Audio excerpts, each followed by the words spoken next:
COVID-19 corona virus தொற்று இதுவரை இந்திய திருநாடு மட்டுமல்ல உலகமே கேட்டிராத கண்டிராத ஒரு கொடிய வைரஸ் தொற்றாக கோவிட்-19 கொரோனா வைரஸ் தொற்று மனித குலத்திற்கே ஒரு சவாலாக அமைந்திருக்கிறது.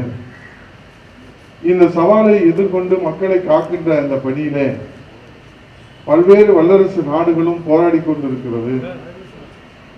அவர்களுக்கு மத்தியிலே நம்முடைய இந்திய தேசத்திலே அன்னை தமிழ்நாட்டிலே மாண்புமிகு தமிழ்நாடு முதலமைச்சர் அவர்களுடைய சீரிய போர்க்கால தீவிர நடவடிக்கையின் காரணமாக இந்த கோவிட்-19 கொரோனா வைரஸ் தொற்றிலிருந்து மக்களை காக்கின்ற அந்த மகத்தான பணியிலே பல்வேறு வியூகங்களை வகுத்து கள நிலவரங்களை ஆய்வு செய்து மாண்புமிகு முதலமைச்சர் அவர்கள் எடுத்து வருகிற தீவிர நடவடிக்கைகள் நமக்கு பலன்களை கொடுத்து கொண்டிருக்கிறது. குறிப்பாக சென்னை என்பது பல்வேறு சவால்கள் நிறைந்ததாக இருந்தது. சில பேர்கள் திட்டமிட்டு இந்த சென்னை மாவட்டம் வாழ தகுதியில்லாத மாவட்டம் என்கிற நிலையிலே கூட செய்திகளை பரப்பினார்கள். ஆனால் மாண்புமிகு தமிழ்நாடு முதலமைச்சருடைய தீவிர அந்த நடவடிக்கையின் காரணமாக இன்றைக்கு சென்னை மாவட்டத்திலே 15 மண்டலங்களிலும் 200 வட்டங்களிலும் ஏறத்தாழ 85 லட்சத்திலிருந்து 1 கோடி அளவிலே வசிக்கக்கூடிய இந்த மக்கள் பகுதியிலே பாதுகாப்பான ஒரு மாவட்டமாக இன்றைக்கு மாண்புமிகு முதலமைச்சர் அவர்கள் உருவாக்கி இருக்கிறார். அதற்கு காரணம் அவர் உருவாக்கி இருக்கிற அந்த வியூகம் வருமுன் காப்போம் முன்னெச்சரிக்கை நடவடிக்கைகள் என்கின்ற அந்த வியூகத்தின் அடிப்படையிலே நடவடிக்கை எடுக்கப்பட்டு வந்தது. மக்களுடைய விழிப்புணர்வின் அடிப்படையிலே ஆரம்ப நிலையிலே இந்த நோய் தொற்றை கண்டறிந்து அவர்களை பூரண குணமடைய செய்கின்ற அந்த வகையிலே வீடு வீடாக சென்று வீதி வீதியாக சென்று காய்ச்சல் பரிசோதனை முகாம்கள் தீவிரமாக நடத்தப்பட்டு அங்கேயே கண்டறியப்படுகிற அந்த நோய் தொற்றாளர்களை உடனடியாக மருத்துவமனையில் சிகிச்சைக்கு அனுமதிக்கப்பட்டு அவர்கள் குணமடைந்து வீட்டுக்கு சென்றிருக்கின்றார்கள்.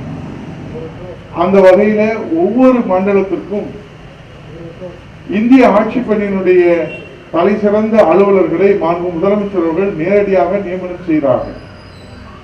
நம்முடைய திருவிக நகர் மண்டலத்திற்கு நம்முடைய பைனான்ஸினுடைய டெப்டி செக்ரட்டரியாக இருக்கக்கூடிய நிதித்துறையினுடைய இணை செயலாளராக இருக்கக்கூடிய அரவிந்தன் IAS அவர்கள் பொறுப்பேற்று அவர்களோடு நம்முடைய மாவட்ட வருவாய் அலுவலர் அருணா அவர்கள் பொறுப்பேற்று நம்முடைய மாநகராட்சியினுடைய மண்டல அலுவலராக பரந்தாவன் அவர்கள் பொறுப்பேற்று அவர்களோடு பல்வேறு அலுவலர்கள் இரவுகள் பாராமல் பணியாற்றுகின்றார்கள். இங்கே களத்திற்கு செல்வதற்கு தயாராக இருக்கின்ற surveillance health sector worker, focus volunteers, NGO volunteers என்று அனைவருடைய பணிகளையும் ஒருங்கிணைத்து ஊக்கப்படுத்தி உற்சாகப்படுத்தி அவர்களை களத்திலே நின்று நோய் தொற்றாளர்களை கண்டறிந்து அவர்களுக்கு சிகிச்சை அளிக்கிற பணியிலே நீங்கள் ஈடுபட்டு இருக்கின்றீர்கள். எல்லோருக்கும் தெரியும், இந்த நோய் தொற்று அச்சுறுத்தல் என்பது யாரையும் விட்டு வைக்கவில்லை. களத்திலே நின்று முதல்நிலையாக பணியாற்றுகிற அனைவருக்குமே இந்த அச்சுறுத்தல் என்பது இருக்கிறது. இருந்த போதும் கூட மக்களை காப்பதற்கு நாங்கள் முன் வருகிறோம் என்று தாயுள்ளத்தோடு இன்றைக்கு பணியாற்றி வருகிற மருத்துவர்கள், செவிலியர்கள், காவலர்கள், வருவாய்த்துறை அலுவலர்கள், உள்ளாட்சித்துறை அலுவலர்கள் மற்றும் அனைத்து துறை அலுவலர்களோடு தன்னார்வலர்களாக முன்வந்து திறந்தோறும் களத்துக்கு நேரடியாக சென்று உங்களுக்கு ஒதுக்கப்பட்டிருக்கிற அந்த வீடுகளிலே இருப்பவர்களுடைய நிலையை கண்டறிந்து அரசுக்கு அந்த விவரங்களை கொடுத்து அவர்களை காப்பாற்றி வருகிற நீங்கள் இன்றைக்கு மக்களுக்கு கடவுளாகத்தான் காட்சியளிக்கிறீர்கள் என்பதை இந்த நேரத்தில் உங்களை நான் வாழ்த்தவும் உங்களை இருகரம் கூப்பி வணங்கவும் நான் கடமைப்பட்டிருக்கின்றேன். ஆகவே இந்த பணியின் மூலமாக மாண்புமிகு முதலமைச்சர் அவர்கள் இன்றைக்கு ஆரம்ப நிலையில் இந்த நோய் தொற்றை கண்டறிகிற இந்த வியூகத்தின் மூலமாக அனைத்து பகுதிகளிலும் இந்த நோய் தொற்றை கட்டுக்குள் கொண்டு வருகிற இந்த நோய் தொற்று பரவலை கட்டுக்குள் கொண்டு வருகிற அந்த பணியினை மிக சிறப்பாக இன்றைக்கு அனைத்து அலுவலர்களும் செய்து கொண்டிருக்கின்றார்கள். அந்த வகையிலே நாம் இன்றைக்கு பார்த்தோமானால் மாண்புமிகு முதலமைச்சர் அவர்கள் எடுத்து வருகிற சீரிய நடவடிக்கைகள் நமக்கு நம்பிக்கை ஊட்டுவதாக இருக்கிறது. உலகெங்கும் இன்றைக்கு 1,28,00,000 பேர்களுக்கு இந்த தொற்று ஏற்பட்டிருப்பதாக நமக்கு புள்ளி விவரங்கள் தெரிவிக்கின்றது. ஆனால் நம்முடைய தாய் தமிழகத்திலே இதுவரை இந்தியாவிலே எந்த மாநிலத்திலும் இல்லாத வகையில் மும்பை போன்ற அதிக வசதிகள் இருக்கக்கூடிய மாநிலங்களை விட அதிகமாக ஒவ்வொரு நாளும் நம்முடைய சென்னையிலே தான் 42,531 மருத்துவ பரிசோதனைகள் நடைபெறுகிறது. இதற்கான கட்டமைப்புகளை விரிவுபடுத்தி மாண்புமிகு முதலமைச்சர் அவர்கள் சீரிய நடவடிக்கைகள் எடுத்து வருகின்றார்கள். ஆகவே இந்த நோய் தொற்று ஆரம்ப நிலையிலே கண்டறியப்படுகிற காரணத்தினால அவர்களை மிக விரைவாக மீட்டெடுக்கின்ற அந்த பணியும் நமக்கு வெற்றிகரமாக நடைபெற்றுக் கொண்டிருக்கிறது.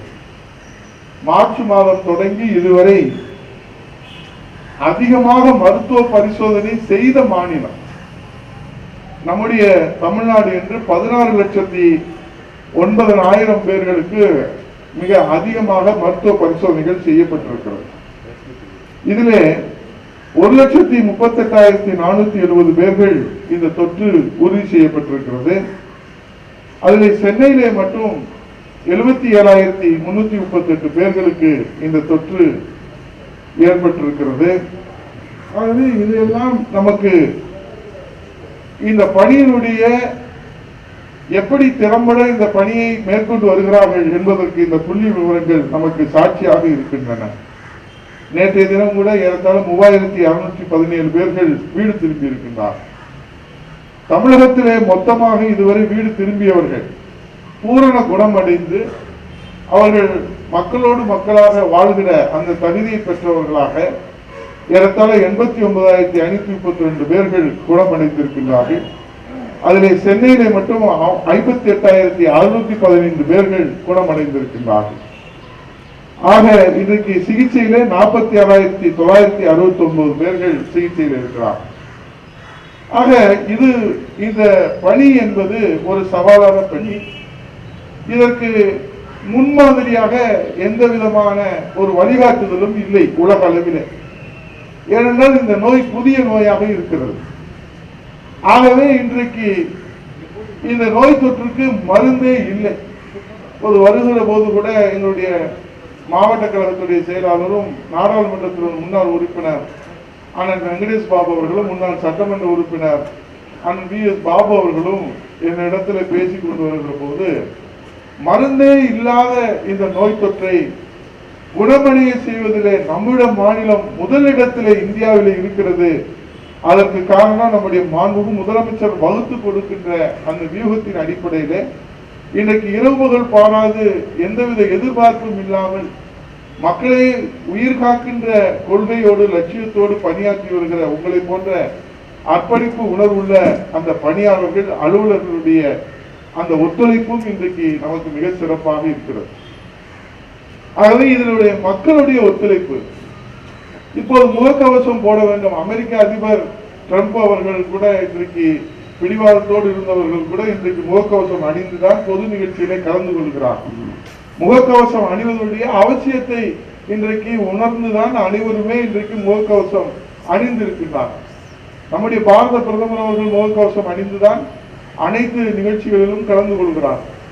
எல்லோருக்கும் முன்மாதிரியாக நம்முடைய மாண்புமிகு தமிழ்நாடு முதலமைச்சர் அவர்கள் முன்மாதிரியாக முகக்கவசம் அணிவதை முதல் ஊரடங்கின் போதே மார்ச் மாதமே அதை பழக்கமாக கொண்டு வந்து மக்களுக்கு தாமே ஒரு ரோல் மாடலாக மாண்புமிகு முதலமைச்சர் அவர்கள் இருக்கிறார். அதனால்தான் இன்றைக்கு அமெரிக்காவில் இருக்கக்கூடிய ரோட்டரி பவுண்டேஷன் ஆஃப் இன்டர்நேஷனல் இன்றைக்கு மாண்புமிகு முதலமைச்சர் அவர்களுக்கு உலகளாவிய பாராட்டை தெரிவித்திருக்கிறார். இந்த சமூக நலம், குடிநீர் வழங்குதல் போன்ற அத்தனையிலும் ஒரு முன்மாதிரியாக செயல்படுகிற முதலமைச்சராக மாண்புமிகு தமிழ்நாடு முதலமைச்சர் ஒரு சாமானிய முதலமைச்சராக சரித்திரம் படைத்து வருகிற ஒரு எளிய குடும்பத்திலே பிறந்து தன்னுடைய உழைப்பாலே தன்னுடைய மக்களை நேசிக்கின்ற அந்த பண்பினாலே இன்றைக்கு அமெரிக்க அளவிலே உலகளாவிய பாராட்டு. ஏற்கனவே நீர் மேலாண்மையிலே புரட்சியை செய்து காவிரியை மீட்டெடுத்து தந்து காவேரி காப்பாளர் என்று ஒட்டுமொத்த விவசாயிகளுடைய பாராட்டை முதலமைச்சர் அவர்கள் பெற்றிருக்கிறார்கள். அவருடைய மகத்தான சேவையை பாராட்டி பல்வேறு பல்கலைக்கழகங்களிலே அவருக்கு மருத்துவராக, சிறந்த மருத்துவராக, டாக்டராக, இன்றைக்கு பொதுநலத்தில் ஈடுபட்டிருக்கிற, பொதுப்பணியில் ஈடுபட்டிருக்கின்ற பசிப்பிணி நீக்கிய மருத்துவர் என்று இன்றைக்கு மக்களால் பாராட்டப்படுகின்றார்.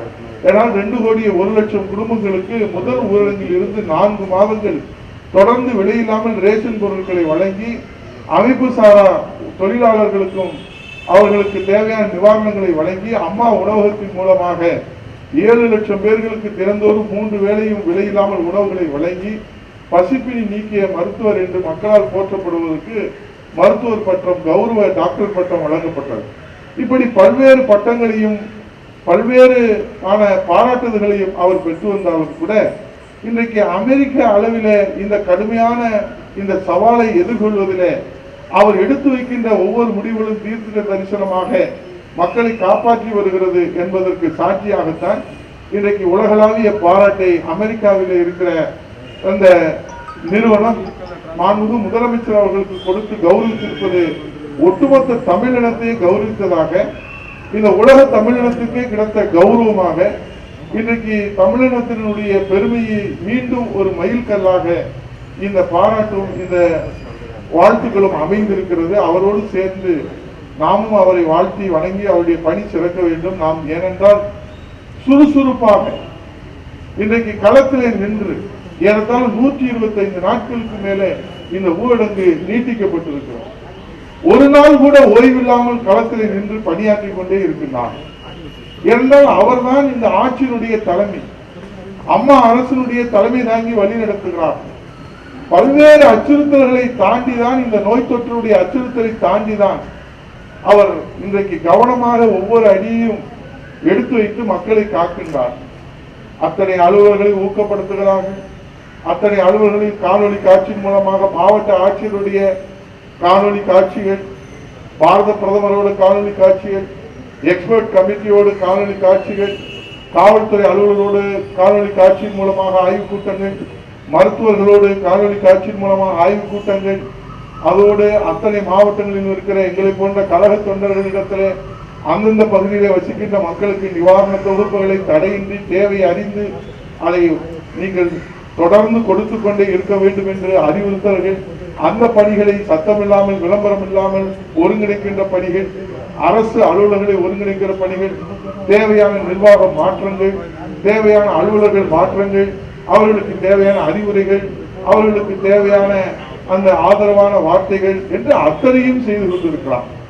ஆகவேதான் இன்றைக்கு எல்லோருமே பிரமிப்பாக பார்க்கின்றார்கள். ஒரு சாமானியராக இத்தனை பணிகளை எப்படி செய்ய முடிகிறது? அதற்கு ஒரே ஒரு காரணம், நாம் எல்லாம் தெய்வமாக வணங்குகிற புரட்சி தலைவி அம்மா அவர்கள் கற்றுத்தந்த அந்த பாடம், மக்களை நேசித்து மக்களுடைய நலனை முன்னிறுத்தி தான் இன்றைக்கு அத்தனை நடவடிக்கைகள் எடுத்து வருகிறார்கள். ஆகவே களத்தில் நின்று பணியாற்றுகிற உங்களுக்கு இன்றைக்கு எங்களுடைய மனமார்ந்த வாழ்த்துக்களை எங்கள் அனைவரின் சார்பிலும் தெரிவித்துக் கொண்டு, இங்கே உங்களுக்கு தேவையான சத்து மாத்திரைகள், உங்களுக்கு தேவையான பாதுகாப்பு உபகரணங்கள் இவையெல்லாம் வழங்குவதற்கான இந்த நிகழ்ச்சியில என்னையும் பங்கேற்க செய்து இந்த திருவிக நகர் மண்டலத்திலே அரவிந்த் IAS அவர்கள் புள்ளி விவரத்தை கொடுத்தார். நமக்கு ஆறுதலான செய்தியாக இந்த மண்டலத்திலே ஏறத்தாழ தொற்று பாதிக்கப்பட்டவர்கள் 6009 பேர்கள், அதிலே குணமடைந்தவர்கள் நமக்கு மிகவும் நம்பிக்கை தரக்கூடிய மிக மிக மகிழ்ச்சியாக 4222 பேர்கள் குணமடைந்திருக்கிறார். ஆகவே மருந்தே இல்லாத இந்த நோய் தொற்றிலிருந்து 4222 பேர்கள் வீட்டிலே விளக்கேற்றி வைக்கின்ற வகையிலே அவர்களை காப்பாற்றி இருக்கிறார். அவர்கள் இந்த நோய் தொற்று ஏற்பட்ட போது எத்தனை மன வருத்தம் அடைந்திருப்பார்கள். ஆனால் அரசின் மீது நம்பிக்கை வைத்து அவர்கள் கொடுத்த ஒத்துழைப்பின் காரணமாகவும் உங்களை போன்ற பணியாளர்கள், குறிப்பாக நம்முடைய மருத்துவர்கள், செவிலியர்கள் இந்த நோய் தொற்றுடைய அச்சுறுத்தலையும் தாங்கிக் கொண்டு குடும்பத்தினுடைய அவர்களை எல்லாம் தள்ளி வைத்துவிட்டு இன்றைக்கு தொடர்ந்து பணியில இருந்து இவர்களை மீட்டெடுத்திருக்கின்றார்கள். ஆக இது நமக்கு நம்பிக்கை தரக்கூடிய செய்தியாக இருக்கிறது. தற்போது நோய் தொற்று பாதிப்பிலே உள்ளவர்கள் 1577 என்ற புள்ளி விவரம். இவர்கள் அனைவருமே சீக்கிரமாக குணமடைந்து வீடு திரும்புவதற்காகத்தான் நாம் இத்தனை பேர்கள் இந்த அதிகாலை வேளையிலும் கொட்டுகிற மழையிலும் நாம் பணியிலே இருக்கின்றோம். அதே போல கோவிட் கேர் சென்டர்ல அவர்களுக்கு தேவையான மருத்துவ சிகிச்சைகள், உணவு வகைகள் கொடுக்கப்பட்டு 176 பேர்கள் இருக்கிறார்கள். ஹோம் குவாரண்டைன், வீட்டிலே தனிமைப்படுத்த தனி அறை, தனி கழிப்பறை, தனி உதவியாளர் என்று அவர்களுக்கு வசதிகள் இருப்பினும் அவர்களுடைய அந்த வேண்டுகோளின் அடிப்படையிலே நாம் விதிக்கின்ற அந்த நிபந்தனைகள் எல்லாம் பூர்த்தி செய்கிற போது அவர்களை வீட்டிலே தனிமைப்படுத்துகிற அந்த பணியிலே நாம் ஈடுபட்டிருக்கின்றோம். ஆக இங்கே தன்னலம் பாராது மக்களுடைய சேவைக்காக இங்கே தாமாக முன்வந்திருக்கிற தன்னார்வலர்கள் ஆற்றுகிற பணி மகத்தானது. நீங்கள் நிச்சயமாக வரலாற்றிலே இடம் பிடிப்பீர்கள். மிக விரைவிலே இந்த அன்னை தமிழகமும் இந்திய திருநாடும் இந்த உலகமும் இதிலிருந்து மீண்டு வருகிற போது தன்னலம் பாராது மக்களை பாதுகாத்த அந்த சேவகர்கள் யார் என்று அடையாளம் காட்டுகிற போது அதிலே உங்களுடைய பெயரும் இடம்பெற்றிருக்கும் என்பதை இந்த நேரத்திலே உங்களை வாழ்த்தி வணங்கி விடைபெறுகிறேன். நன்றி, வணக்கம்.